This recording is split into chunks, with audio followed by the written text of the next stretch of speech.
Kita memberikan kesempatan kepada presiden yang baru, kepada pemimpin yang baru mikir gitu.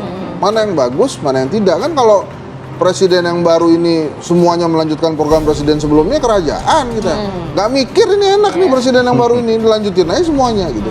Semua pemimpin, semua presiden pasti pengen punya legacy sendiri, punya warna sendiri, punya cara pandang sendiri. Tidak akan ada presiden yang mau copycat Pak Jokowi, saya kira. Tidak ada, ya, karena dia pasti punya sesuatu dalam dirinya, visi sendiri.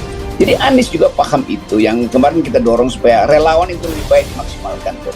Bahwa kemudian kita lihat di foto-foto itu yang beredar di Tasikmalaya ada tokoh-tokoh partai Nasdem, itu pasti Nasdem yang menganggap bahwa dia mesti terus diasuh melalui partai putih, karena secara resmi Nasdem yang usulkan itu, tetapi secara populer sebetulnya Nasdem juga gagal untuk memperlihatkan bahwa Anies itu sebetulnya lebih mampu untuk disandingkan dengan teori continuity-nya Surya Paloh dibandingkan dengan relawan. Relawan tetap ingin change. Jadi di situ nanti Nasdem akan diuji apakah Nasdem akan ikut relawan atau relawan akan dipaksa ikut Nasdem. Kan itu, tapi membaca data itu bukan hanya data ansih, tapi kita juga harus mengerti kejadian saat itu bagaimana.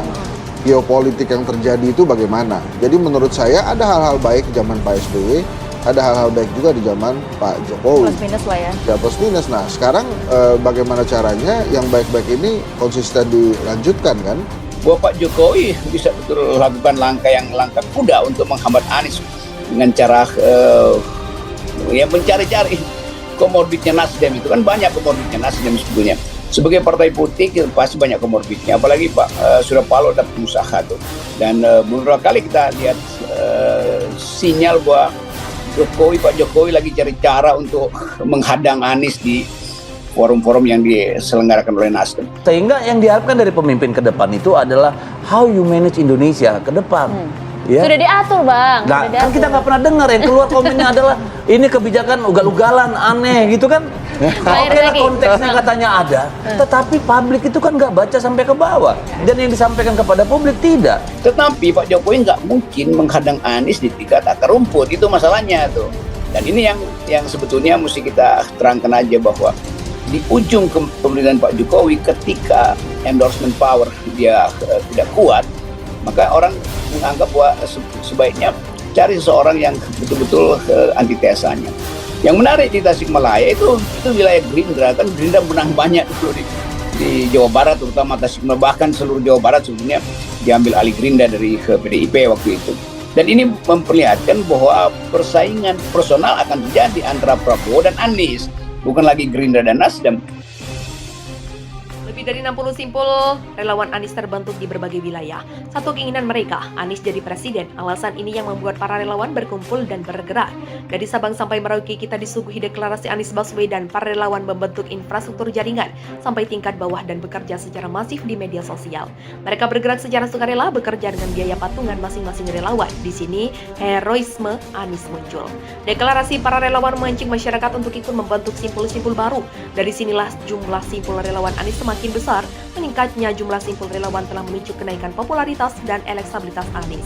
Satu usaha mereka semua yaitu Anies jadi presiden dan memimpin bangsa ini ke depan. Dari sini bisa kita simpulkan bahwa Anies didaulat oleh para relawan untuk mencalonkan diri menjadi presiden bukan wakil presiden. Apakah Menteri Pertahanan? Apalagi Menteri Pertahanan. Bagi para relawan Anies Nyapres itu harga mati. Tidak ada dukungan lain kecuali Anies Nyapres. Hanya ikut titik partai mana yang akan menyusun. Itu urusan elit. Lebih di antara mereka, tugas relawan bagaimana dukungan terhadap Anies semakin besar. Elektabilitasnya naik, ini yang bisa menggoda partai-partai politik untuk mengusungnya. Bagaimana jika ada yang mencalonkan Anies jadi wapres? Bagi para relawan ini bukan pilihan tepat. Para relawan hanya percaya kepada Anies untuk memimpin Indonesia ke depan.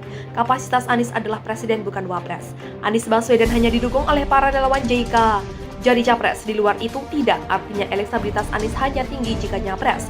Para pendukung Anies akan balik badan jika Anies tidak dicapreskan.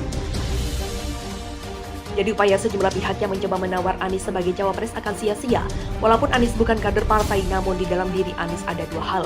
Pertama, berdasarkan rekam jejak dan prestasinya selama ini, Anies diyakini memiliki skill yang cukup ekspektatif untuk memimpin negeri ini dan membawa Indonesia dan membawa Indonesia ke depan yang lebih baik. Kedua, dengan masifnya dukungan yang semakin tumbuh, Anies punya potensi untuk menang dalam Pilpres 2024. Dua alasan inilah yang membuat para relawan mendukung Anies nyapres. Faktor potensi kemenangan ini akan paling dominan jadi pertimbangan parpol. Anies sendiri diprediksi tidak akan menerima tawaran cawapres dari partai manapun. Pertama, momentum Anies nyapres tidak selalu datang berulang. Jika 2024 Anies cawapres, peluang untuk nyapres berikutnya akan sangat kecil. Pilpres 2029, incumbent akan nyapres lagi. Kedua, jika tidak nyapres, Anies punya kesempatan untuk jadi cagup DKI lagi. Bertarung di DKI, peluang Anies sebagai incumbent jauh lebih besar. 5 tahun kemudian, yaitu tahun 2029, kemungkinan peluang menjadi capres masih terbuka meski tidak seheroik saat ini. Intinya konstituen Anies menginginkan Anies nyapres, siapapun cawapresnya. Intinya konstituen Anies menginginkan Anies nyapres, siapapun cawapresnya. Parpol mengusung yang nanti lebih dominan menentukan. Entah itu Ganjar Pranowo, Puan Maharani, Andika Khofifah, Caimin, Airlangga Hartarto, atau Sandiaga Uno. Pertimbangan pragmatis akan lebih dominan daripada pertimbangan ideologis. Ini yang harus dipahamkan terhadap para pendukung Anies. Kecuali Anies incumbent di 2029 dengan elektabilitas di atas 60%, didampingi sandal jepit sekalipun, Anies akan menang, seperti Susilo Bambang Yudhoyono di Pilpres 2009. Saat itulah Anies bisa lebih dominan menentukan cawapresnya. Sekali lagi, sebagai incumbent di Pilpres 2029, bukan di Pilpres 2024 ini. 2024 adalah Pilpres perjuangan bagi Anies. Berjuang untuk mendapatkan tiket dan berjuang untuk menang. Melahirkan proses demokrasi yang tidak sehat, dan bahkan suram persaudaraan dalam berbangsa lambat laut akan hilang, karena satu dengan yang lain hanya punya semangat menjatuhkan dan menghancurkan. Kedua, punya motif ekonomi. Mereka melihat bahwa Anies tak bisa diajak kompromi untuk mencuri harta milik negara. Kasus 13 pulau reklamasi yang ditutup Anies adalah contoh konkret bahwa Anies tidak bisa diajak kompromi untuk hal-hal yang melanggar aturan dan berpotensi merugikan negara. Ada istilah maling teriak maling. Ada banyak orang yang berupaya membuat opini bahwa Anies maling, padahal mereka adalah para maling yang sekarang sedang kesulitan untuk maling di DKI. Mereka teriak Anies korupsi, padahal mereka adalah para koruptor yang susah untuk korupsi selama gubernur masih Anies. Narasi ini memang terkesan kasar, tapi harus diungkap ke publik demi alasan objektivitas dan pembelajaran moral politik kepada rakyat. Kita ingin rakyat tidak tersesat karena rekayasa opini yang berlebihan.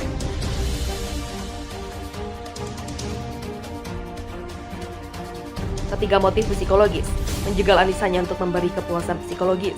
Kalau Anies gagal, mereka puas. Hanya itu, dan mereka adalah orang-orang yang di Pilgub DKI tidak mendukung Anies. Tersandra isu politik identitas.